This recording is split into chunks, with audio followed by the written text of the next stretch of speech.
Hello, and welcome to a special musical holiday episode of Now at WHS. I'm your host, Lindsay Herbert. In this edition of our program highlighting student activities at Washington High School, we'll look in on two special winter concerts presented recently, plus see a special art project, and learn about a DNA lab conducted by science students. Plus, more stories from the halls of Washington High, all on this edition of Now at WHS for Friday, December 16th, 2011. I'm Lindsay Herbert, and now is the time to learn about Washington High.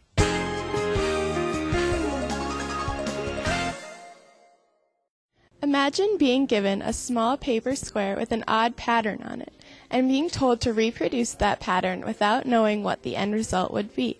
That is what the students of teacher Geneva Costa's Drawing 1 class had to do recently, and the results were amazing. The Sioux Falls School District implemented a new fine arts curriculum last year, and the project was one of the new significant tasks in the class.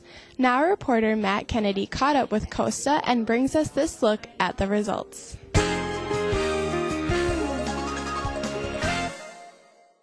How did you come up with the idea for the project? Well, some art teachers, myself, art teachers from Lincoln and Roosevelt as well, we're on the steering committee for the Fine Arts School District, and we came up with a significant task for Drawing 1, which was to do a collaborative grid drawing. And this way, all the students get to put their own little part into a large drawing. How did the students react when you gave them the assignment? They were pretty excited to see who got to who they were getting to draw. They all got to vote on the famous person that they wanted to draw, and I tallied up the votes, and we got Abraham Lincoln and also Martin Luther King Jr. How did the students react when they saw their grid turn into this big face? I think they were all pretty impressed with themselves because they each put either one or two grid squares that they drew into this drawing, and you can see it turned out really realistic, and they each had their own part to it. They were pretty excited to see who it was, and as we got more and more grid squares up, then they got to see who the famous person was. Thank you. Thanks, Matt. Earlier this week, junior students at WHS had the opportunity to learn about the Learners to Leaders program that they can be a part of as seniors. The program allows students to earn college-level credits at Southeast Technical Institute while still attending WHS as seniors. Two current learners who are becoming leaders spoke to the juniors after they watched a video about the opportunity, and here's what they had to say.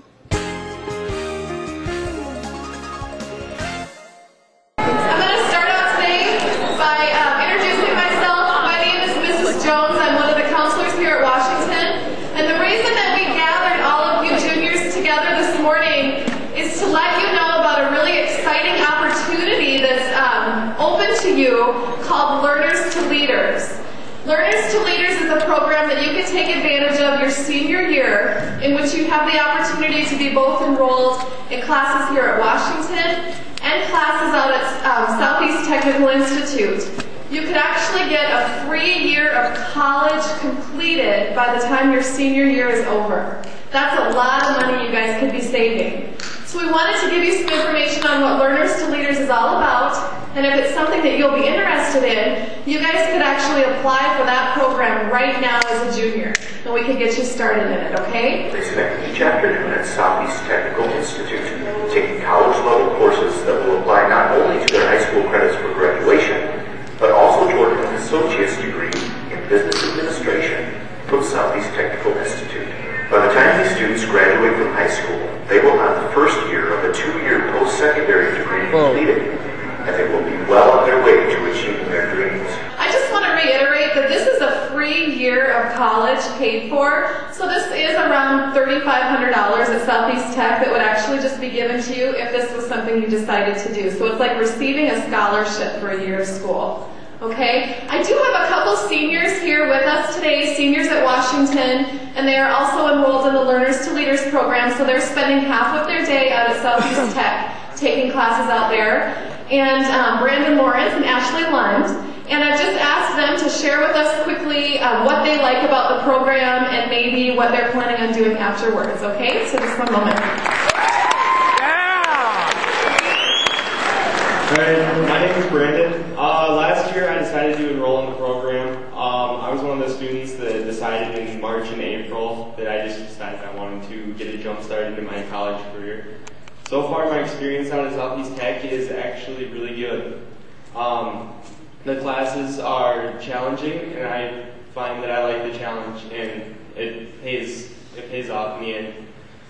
Now, let's take to the halls of WHS to find out what is on the minds of a few Warrior students. Semester tests are coming up next week in all classes, and now reporter Thea Federal asked students, what is your secret to success on semester tests?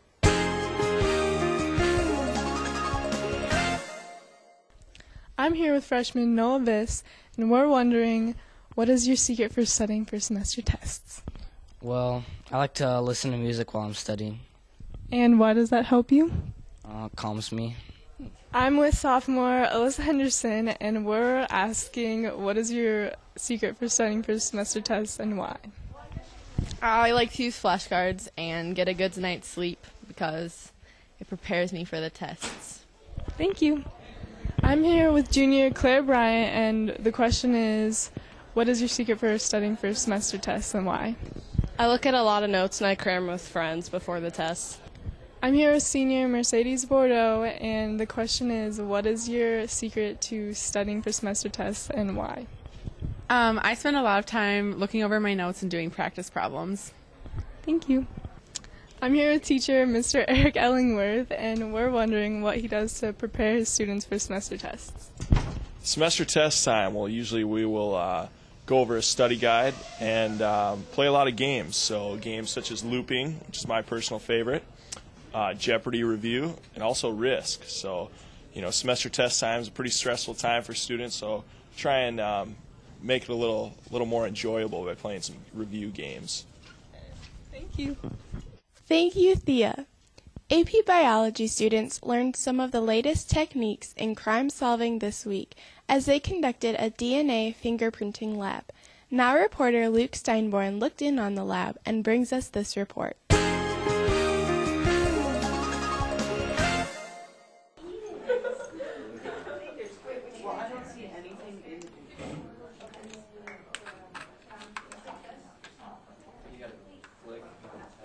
So, Rachel, what are you doing here today? Today we're doing a DNA fingerprinting lab. And what is that exactly? We are comparing the sizes of the DNA by cutting them up and running them through a gel with electricity. What is DNA fingerprinting used for? It's used for crime scenes to determine if a suspect was actually at the crime and if they did the crime or not. Okay, well, thank you, Rachel. What are these students doing here today?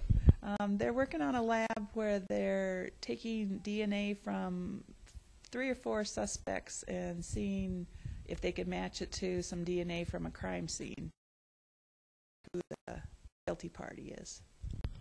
How does this benefit the students? They get to do a project where it's more real life and they get to see how a procedure works that they see on TV sometimes and how it really works for them.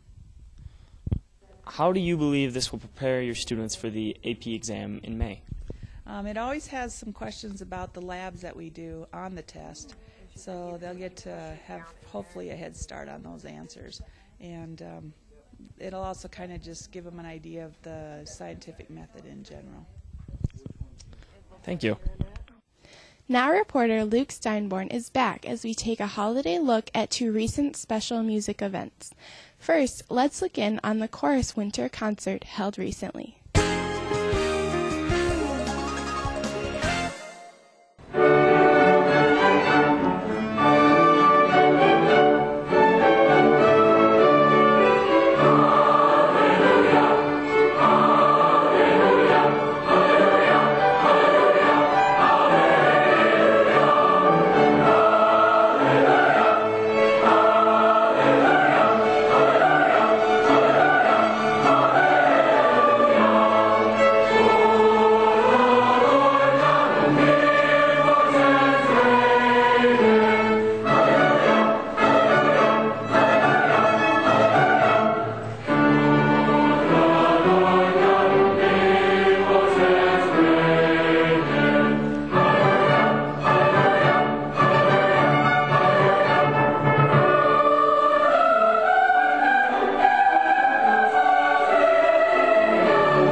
was your last chorus concert? Last Tuesday, December 6th. And how do you feel that went? We sang very well, I thought. What would you say was the highlight of the night? Hallelujah chorus, because the alumni got to come up and sing, and then the choruses were all combined. So When is your next choral event? in the spring, sometime next year. Wow, thank you, Jenny Gorski. Now, let's take a look at the band's winter concert as Luke caught up with an instrumental musician. Luke?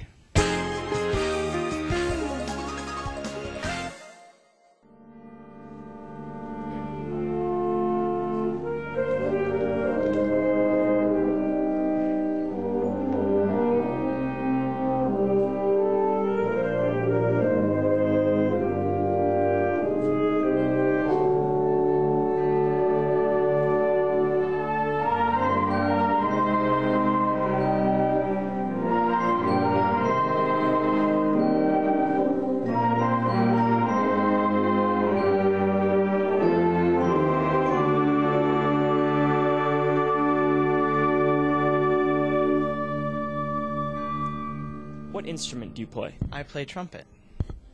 When was your last band concert? It was Thursday, December 8th. And how do you believe that went overall? I thought it was very well done, that we were overall balanced well, and that there was good tone. What would you say the highlight of the night was? It was probably the solo by Sioux for symphonic band. It was very well done. When is your next band concert? Our next band concert is in February, and it's the Prism concert. Thank you. Now it's time to learn more about sports at WHS. Now sports editor Ty Wiley is here to bring us highlights of everything from football to dance on this week's Chalk Talk. Take it away, Ty. Hi, I'm Ty Wiley, and this is Chalk Talk. As the weather starts to change, so does the sports scene here at Washington. The Warrior football team concluded the season November 12th at the Dakota Dome against the Roosevelt Rough Riders. An early deficit eventually was erased by the Warriors going into halftime. The Riders eventually took another lead and held on from there, winning 31-17. Here's some highlights.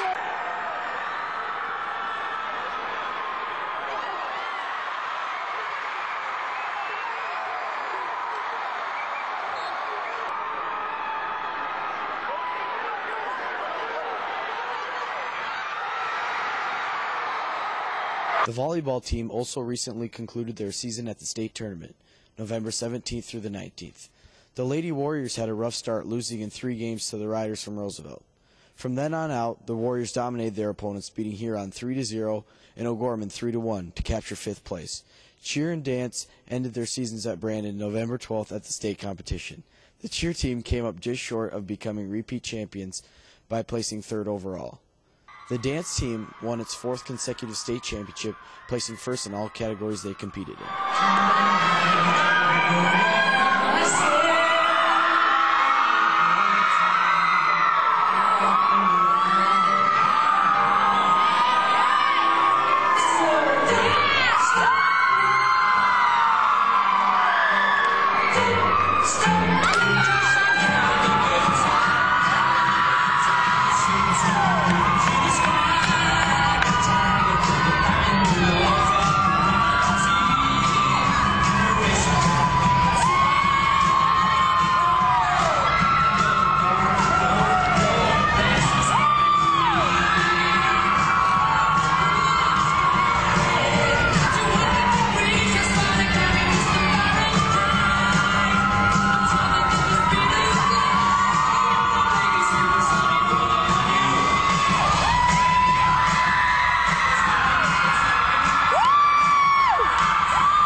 With the winter weather comes a change of sports. The boys and girls basketball teams have been seeing recent success up to this point. The girls boast a 3-0 record and are looking to continue their success tonight. The boys basketball team also has an undefeated record of 2-0, and they have played Sturgis and Yankton. The Warrior wrestling team has had a great season so far. A major part of the success has come from senior Devin O'Farrell, who won the 220-pound weight class in the Rapid City Invitational December 10th. Senior Jack Gordon caught up with O'Farrell and talked about his big victory in Rapid City. Hi, I'm now reporter Jack Gordon, here with senior wrestler on the varsity team in the weight class 220, Devin O'Farrell.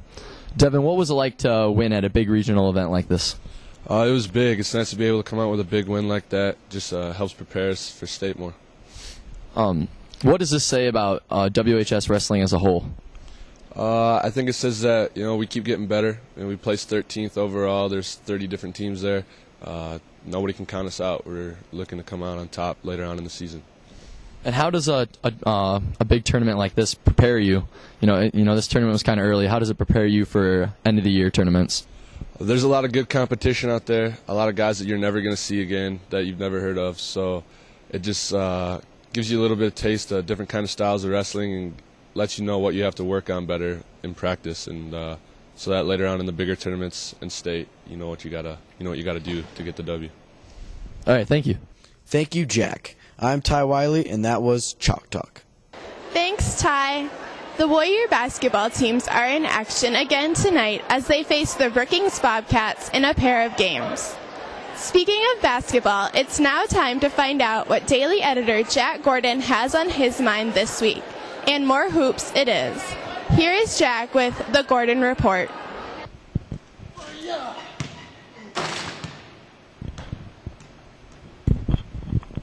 Hi, I'm Jack Gordon with the Gordon Report. This time of year means new beginnings for the High-Y season. With big additions, big losses, and new schedules, this year should be a really epic season for High-Y. Rissi, I'm sorry to interrupt you from your studies here. I know you honor rollers take that seriously. What is it that you're studying? I'm actually looking up the definition of win right now, because the honor rollers are going to go all the way. Oh, that's quite the prediction. What can you say? Last year you suffered a hand injury. How is your hand feeling this year? My hand's feeling pretty good. I tore my tendon last year, and it's looking pretty good. Been icing it, keeping it healthy, so looking good. How are the honor rollers feeling going into the season as a team? I think we're looking pretty good. We've been practicing hard. We've been going to open gym at Gloria Day and helping our team win. Hi, I'm here with senior basketball player, High-Y member, honor roller Matthew Bell. Matt, what can you say about the honor rollers this season, the name change from Scranton Stranglers to honor rollers, and what that means about your team? You know what? In the honor rollers, we really take our academics first, and I think that we're the smartest team High-Y's ever seen. And we're excited to get out there on the court and show everyone what we got to offer. Hi, I'm here with senior Raw Dogger member and first-year High-Wire player, Brooks Cross. Brooks, how are you going to be able to mix Lincoln players and Washington players in order to find some good chemistry on the court this year? Oh, I think it should be all right. I mean, pretty good friends with the Lincoln guys we have on the team. Plus, you throw the looks of Patrick Leach in there, and it should be all right. I mean, I think it'll work out pretty well. To be honest, I don't think we have too much to worry about. We have great players on our team, but we also have great competition in our league. So, we work hard, we lift. We'll be good this year. We'll be all right. How exactly does lifting make you better out on the court as a team? Boxing out, pushing people around, that's what we do. We're part of the football team as well, so we know how to be physical on the court. Opening season for High-Y starts in January and concludes in April with the playoffs and championship. This year for High-Y, we'll be sure to bring mixes of fun and real competition. With Jack Gordon, this was the Gordon Report.